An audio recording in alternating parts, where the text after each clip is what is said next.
Hi there, welcome to my channel. If you're a new viewer, welcome here. And if you're returning, welcome back. This one is a very easy one and we'll be talking about sets again.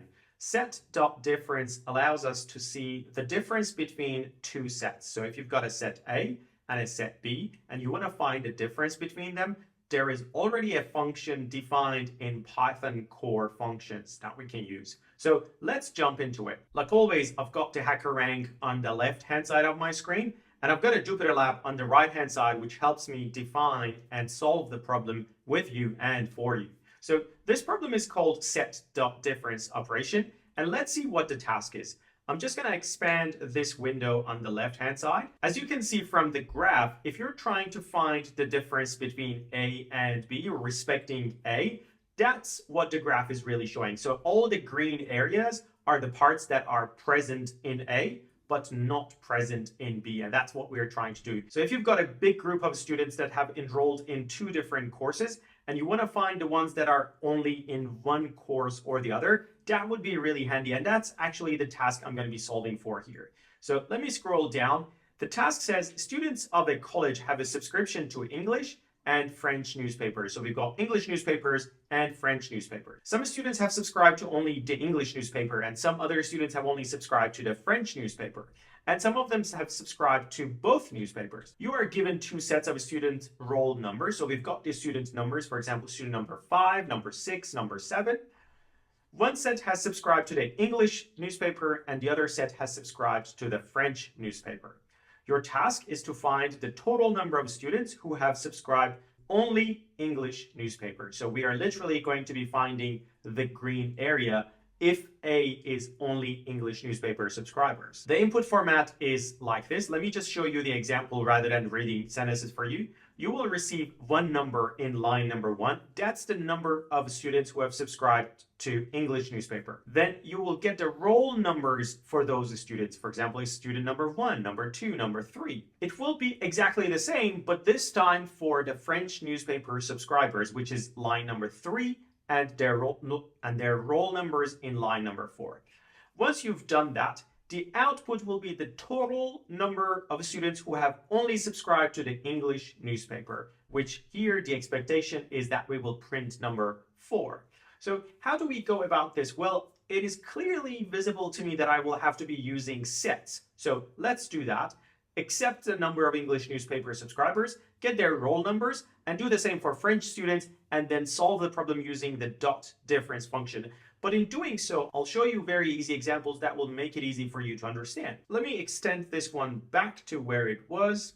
And what I will do, I'll extend my Jupyter Lab a bit more. Let me give you one example. If a set A, which I will use curly brackets, because in sets we use curly brackets, has got apple and banana, as easy as that. And then B has got banana and orange. If I am asked to find the differences, all I need to do is to go A.difference with B. This will print apple for me because that's the only thing that is in A and is not in B, which is the green area based on what I was showing. So let me just keep that example. You might want to have a look at that later. But for now, I will keep scrolling down and starting with the problem here. So if you look at the input format, it has 4 lines. Line number 1 is the number of English subscribers. So I will call that n_English. And through the use of the input function, I'll ask the user to tell me how many English newspaper subscribers they have. But remember, they want to give me a number, but input function gives me a string. If you haven't seen my video on that, the link is up the top right. Essentially, what I need to do right now is to convert this to an integer. That's what I will do. Line next is the actual roll numbers of the students. So I will again make a new variable called sub_English, just to say that subscribers to the English newspaper, and I will use the input function. But just look at that input format. It's all together in one box. What I will then need to do is to take them apart. So each student in a different way of representation. What I will need to do is to use the input function, then split based on their spaces. That split function breaks that bigger thing into smaller things using the space between them. Once I do that, I want to convert them to numbers, but let me just pause here and show you what it looks like. I will run these two lines. Line number 1 will be 9. That is easy. And I will just copy this second line and paste it here and run that.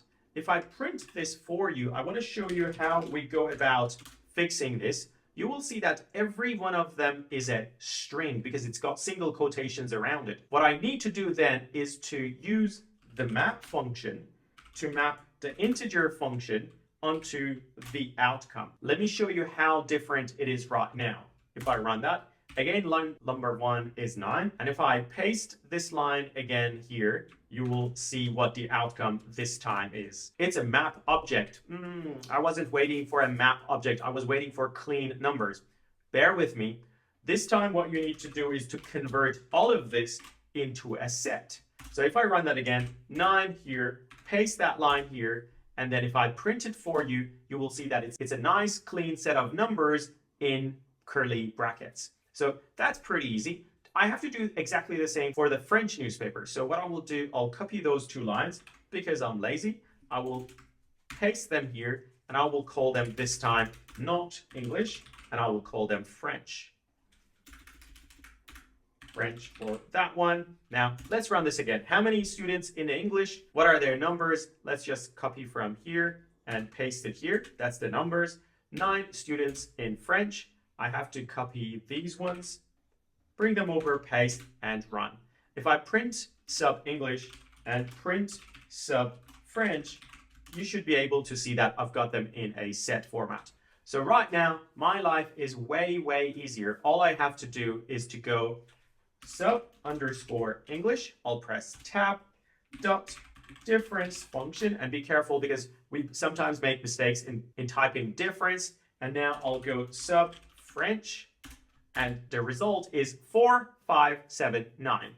Is that the expected output? Not really. The expected output is asking me, hey, how many students are they? I don't care about their roll numbers. I want to know how many are they. Okay, so maybe if I go ahead and I say this is only English as a new variable, right? And then I print the length of only English, then I will see number 4 there because I found the length of the outcome. So this is pretty easy, isn't it? So if I go ahead and copy what I wanted from here, so copy those 4 lines and paste them here. And then I don't really need the print functions. I need this line and I will print it here. And I need that line and I will paste that one here as well. So let me extend this Hackerrank here and run the code and keep my fingers crossed. First test case was successful. Now I'll press submit code and I will again hope for the best. All test cases are successful and we have successfully tackled this problem. If you liked it, hit the like button, send it to your friends. They might be able to use this video, and also leave me a comment if you have more questions or any issues you want to discuss with me. Thank you.